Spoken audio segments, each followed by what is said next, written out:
Hello bachcho, let's read this question, and the question says, read assertion statement, the energy level of 4f electron is higher than 6s electron. Reason statement, higher the value of n plus l, more is the energy of electron in that level. Both A and R are true and R is the correct explanation of A. Both A and R are true but R is not the correct explanation of A. A is true but R is false. A is false but R is true. Both A and R are false. First of all, the key concept for the question is n plus L rule. N plus L rule for atomic electronic configuration. For atomic electronic configuration.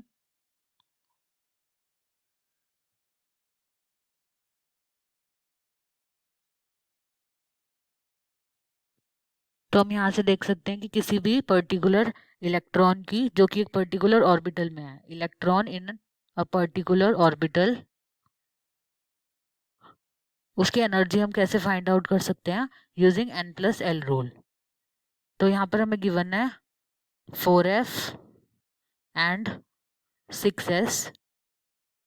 तो 4f के लिए हमारे पास n की value रहेगी 4 and l की value रहेगी हमारे पास 3, because यहाँ पर l की वैल्यू 0 होती है हमारी s ऑर्बिटल के लिए, 1 होती है p के लिए, 2 होती है d के लिए एंड 3 होती है f के लिए।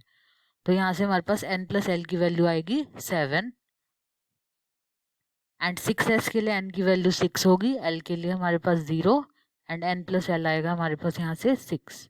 तो यहाँ से हम देख सकते हैं कि लोअर एनर्जी होती है हमारी, lower the value of n plus l, उतनी ही एनर्जी ऑफ ऑर्बिटल या energy of electron in that orbital वो भी क्या हो जाएगी, लो।